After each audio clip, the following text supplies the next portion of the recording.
नमस्कार, प्रादेशिक समाचार के साथ मैं उदय शंकर झा। पहले मुख्य समाचार। राज्य में पिछले 24 घंटे के दौरान 600 से अधिक कोरोना संक्रमण के नए मामले आए। कोरोना संक्रमितों की संख्या बढ़कर 8,877। रांची में अब तक के सबसे अधिक 231 कोरोना संक्रमित मरीज मिले। राज्य सरकार ने उद्योग विभाग में कंबल घोटाले की जांच एसीबी से कराने का दिया निर्देश। और राज्य सरकार ने वैसे दिव्यांग बच्चों को घर पर पढ़ाई की व्यवस्था करने का दिया आदेश जो स्कूल जाने में सक्षम नहीं है। अब समाचार विस्तार से।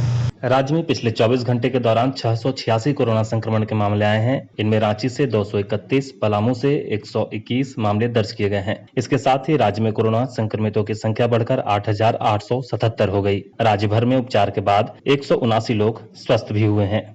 राजधानी रांची में पिछले 24 घंटे के दौरान अब तक के सबसे अधिक 231 कोरोना संक्रमित मरीज मिले हैं। इसके साथ ही रांची में कोरोना संक्रमितों की संख्या बढ़कर 1,680 हो गई है। कल रांची में कोरोना संक्रमितों की संख्या 1,566 थी। कोरोना संक्रमितों के मामले में पूर्वी सिंहभूम जिला दूसरे नंबर पर है। यहाँ कोरोना संक्रमितों की संख्या 1,516 है। कल पूर्वी सिंहभूम जिले में कोरोना संक्रमितों की संख्या 1,444 थी।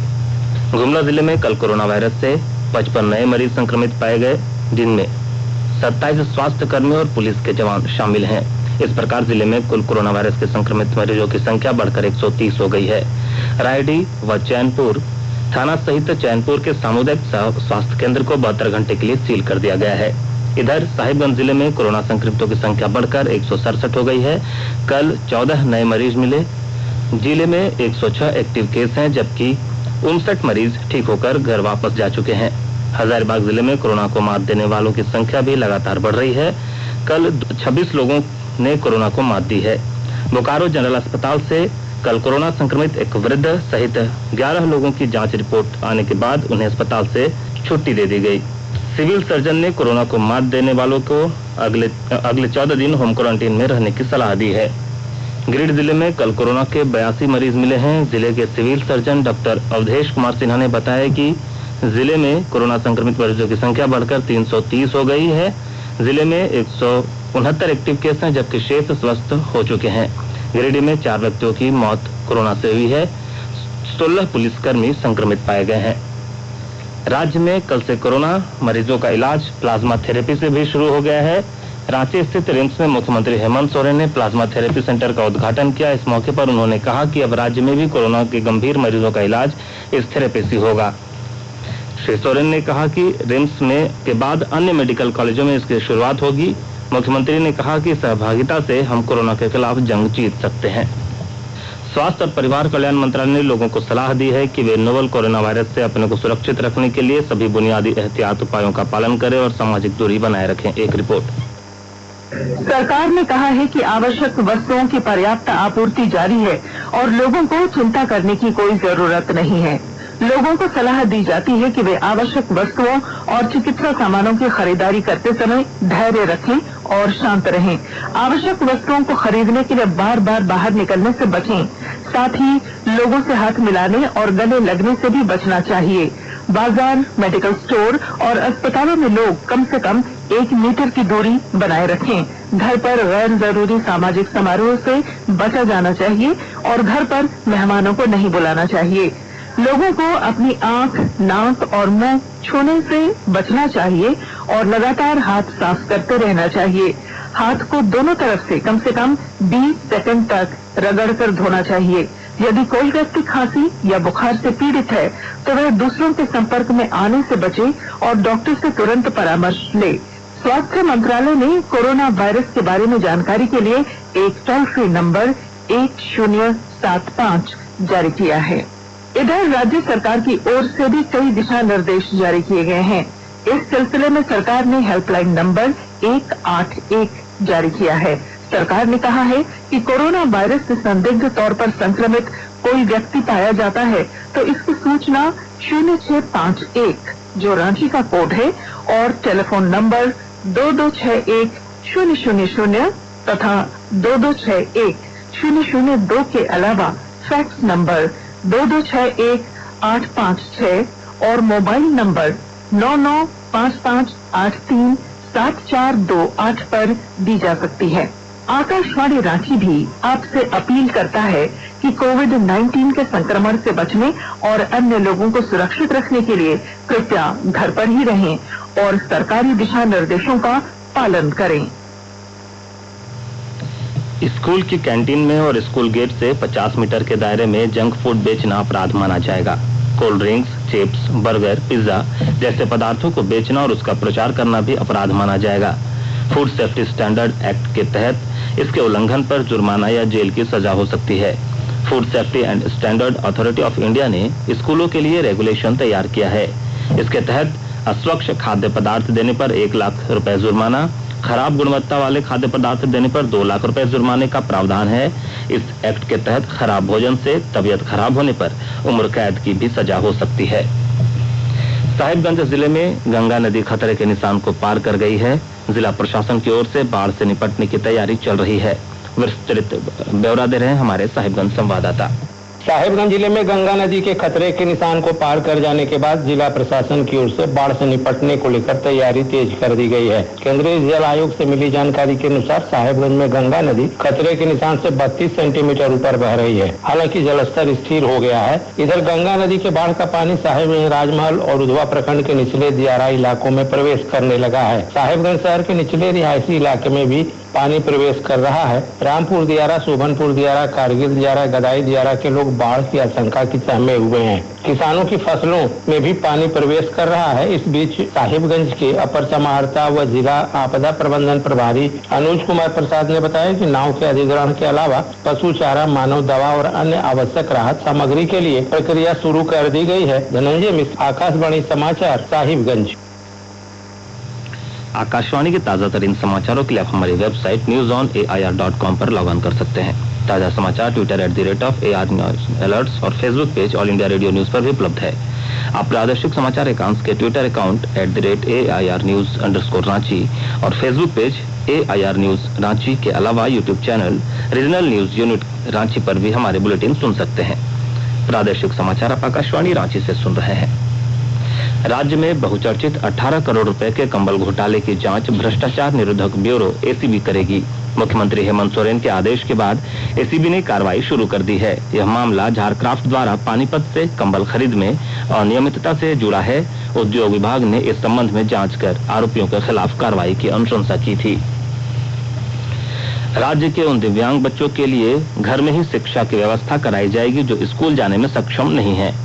केंद्र और राज्य सरकार के सहयोग से इसकी व्यवस्था की जाएगी। केंद्र सरकार की मंजूरी मिलने के बाद राज्य सरकार ने दिव्यांग बच्चों के विशेष योजना के दिशा निर्देश जारी कर दिए हैं। झारखंड शिक्षा परियोजना ने दिव्यांग और दृष्टि बाधित बच्चों को प्रदर्शन के लिए दिशा निर्देश जारी किया है। परियोजना के अधिकारी शैलेश चौरसिया ने बताया कि पहले से स्वीकृत योजनाओं को लागू किया जाएगा। 3 दिसंबर को खेलकूद प्रतियोगिता आयोजित की जाएगी और विभिन्न आयु वर्ग के दिव्यांग बच्चों के लिए अलग अलग योजनाओं के तहत उनकी विशेष पढ़ाई की व्यवस्था होगी। पूर्वी भारत में कृषि उपज को बढ़ावा देने के लिए चलाए जा रहे कार्यक्रम PGR के लिए राज्य के गोड्डा जिले का भी चयन किया गया है। इस संबंध में बता रहे हैं कृषि वैज्ञानिक doctor Ravishankar. Bringing green revolution eastern India एक भारत सरकार के द्वारा चलाई गई योजना है। इसके अंतर्गत खास करके जो हमारे ईस्टर्न स्टेट हैं, ये हमारा झारखंड, बिहार, उड़ीसा, बंगाल, जिसमें कि हमारे खाद्यान्न फसलों के उत्पादन बढ़ाने का अभी काफी संभावनाएं हैं। उस संभावनाओं को तलाशते हुए जो हमारा खाद्यान्न उत्पादन बढ़ाना है, इनपुट देकर इस पर फोकस किया जा रहा है। और इसमें मुख्य रूप से जो है राइस पैडी पर और राइस फैलो एरिया पर, कैसे राइस फैलो एरिया का कवरेज बढ़ाएंगे हम लोग और उसमें क्या कंप्लीट पैकेज होगा, खास करके INM और IPM पैकेज के साथ में जो है उसको कंबाइंडली दिया जा रहा है। तो उसकी उत्पादकता, हमारा इस क्षेत्र में खाद्यान्न की उत्पादकता जो है बढ़े। भाजपा के राष्ट्रीय अध्यक्ष JP नड्डा ने झारखंड में झामुमो कांग्रेस सरकार पर तंज कसते हुए कहा कि उन्होंने राज्य को अराजकता की ओर मोड़ दिया है। राज्य के 8 जिलों में पार्टी कार्यालय का उद्घाटन करने के लिए आयोजित एक डिजिटल कार्यक्रम के जरिए प्रदेश के भाजपा नेताओं को संबोधित करते हुए श्री नड्डा ने उनसे गठबंधन सरकार को हटाने के लिए लोकतांत्रिक तरीके से काम करने का आह्वान किया। उन्होंने राज्य सरकार की आलोचना करते हुए कहा कि नक्सलवाद का खतरा जो लगभग खत्म हो गया था फिर से उभरने लगा है। श्री नड्डा ने कहा कि झारखंड में भाजपा कार्यकर्ताओं ने कोरोना वायरस प्रेरित लॉकडाउन के दौरान लगभग 12,74,000 लोगों को भोजन उपलब्ध कराया और 27 लाख राशन किट के साथ साथ लगभग 31 लाख फेस कवर और 8 लाख सैनिटाइजर वितरित किए। प्रधानमंत्री नरेंद्र मोदी आज बैंकों और गैर वित्तीय बैंक कंपनियों के हितधारकों के साथ भविष्य के दृष्टिकोण और रोड मैप पर होने वाली चर्चा में शामिल होंगे। कार्यसूची में वित्तीय क्षेत्र के लिए ऋण उत्पादों और वितरण के प्रारूप, प्रौद्योगिकी के माध्यम से वित्तीय सशक्तिकरण और वित्तीय क्षेत्र की स्थिरता शामिल है। बैंकिंग क्षेत्र वित्त पोषण के माध्यम से सूक्ष्म लघु तथा मध्यम उद्यम सहित बुनियादी ढांचे, कृषि, स्थानीय विनिर्माण को ऋण उपलब्ध कराकर देश की आर्थिक वृद्धि में महत्वपूर्ण भूमिका निभाता है। वित्तीय समावेशन प्रौद्योगिकी के माध्यम से वित्तीय सशक्तिकरण में एक बड़ी भूमिका निभा सकता है। इस चर्चा में सरकार के वरिष्ठ अधिकारी भी हिस्सा लेंगे। खूंटी के मुरहू में कल हुई लगातार बारिश से मुरहू नदी उफान पर है। इसके कारण आसपास के खेतों में लगे धान के बिचड़े और धान की रोपनी किए गए धान पूरी तरह बारिश में नदी में बह गए। वहीं मुरहू मेन रोड के पास की दुकानों में भी बारिश का पानी चला गया। साहिबगंज जिले के बरहेट थाना प्रभारी हरीश पाठक को थाना परिसर में एक महिला से मारपीट और अभद्र व्यवहार करने के मामले में दोषी पाया गया है। साहिबगंज पुलिस अधीक्षक ने इस मामले से संबंधित जांच रिपोर्ट पुलिस महानिदेशक को भेज दी है। इस मामले में जांच का जिम्मा बरहरवा पुलिस उपाधीक्षक को सौंपा गया था। इस जांच रिपोर्ट के आधार पर पुलिस महानिदेशक एमवी राव ने थाना प्रभारी हरीश पाठक के खिलाफ प्राथमिकी दर्ज करने का आदेश साहिबगंज पुलिस अधीक्षक को दिया है। इस मामले में पुलिस महानिदेशक ने आरोपी थाना प्रभारी के खिलाफ प्राथमिकी दर्ज होने के बाद त्वरित कार्रवाई की अनुशंसा की है। मुख्यमंत्री हेमंत सोरेन के विशेष कार्य पदाधिकारी रहे गोपाल जी तिवारी की पत्नी, बेटे और उनके कई रिश्तेदारों की संपत्ति की जांच एसीबी करेगी। मुख्यमंत्री की जांच के आदेश के बाद एसीबी ने कार्रवाई शुरू कर दी है। गोपाल जी तिवारी पर लगे आरोपों के बाद उन्हें उनके आग्रह पर 17 जुलाई को ही मुख्यमंत्री के ओएसडी पद से मुक्त कर दिया गया। वे अभी पथ निर्माण विभाग में संयुक्त सचिव के पद पर कार्यरत हैं। बीमा नियामक प्राधिकरण इरडा ने नए वाहनों के लिए लॉन्ग टर्म इंश्योरेंस पैकेज की योजना को वापस लेने का फैसला किया है। इसके तहत कार के लिए 3 और मोटरसाइकिल के लिए 5 साल का इंश्योरेंस लेना अनिवार्य होता था। अब उपभोक्ता 1 साल के लिए इंश्योरेंस ले सकेंगे। इससे गाड़ियों की ऑन रोड कीमत कुछ कम होगी।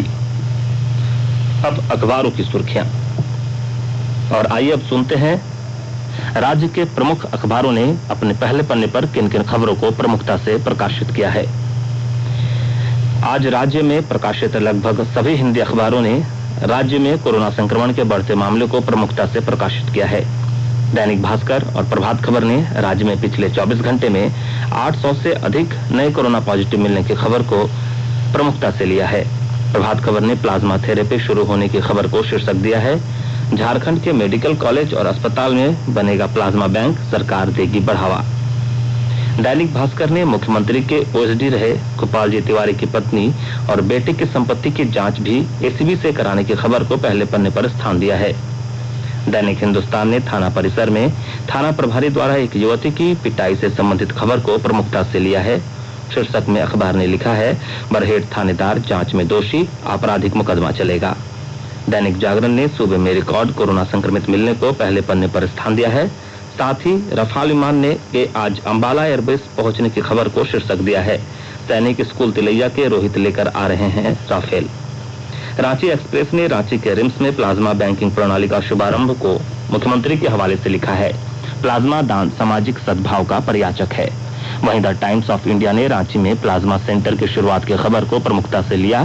साथ ही लिखा है कि राज्य में कोरोना संक्रमितों की संख्या जल्द ही 10,000 की संख्या को पार कर जाएगी।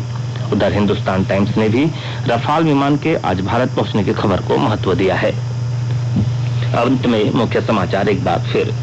राज्य में पिछले 24 घंटे के दौरान 600 से अधिक कोरोना संक्रमण के नए मामले आए। कोरोना संक्रमितों की संख्या बढ़कर हुई 8,877। रांची में अब तक के सबसे अधिक 231 कोरोना संक्रमित मरीज मिले। राज्य सरकार ने उद्योग विभाग में कंबल घोटाले की जांच एसीबी से कराने का दिया निर्देश। और राज्य सरकार ने वैसे दिव्यांग बच्चों को घर पर पढ़ाई की व्यवस्था कराने का आदेश दिया है जो स्कूल जाने में सक्षम नहीं है। इसके साथ ही आकाशवाणी रांची से प्रादेशिक समाचार का ये बुलेटिन समाप्त हुआ। नमस्कार। घर में रहिए, सुरक्षित रहिए और सुनते रहिए आकाशवाणी।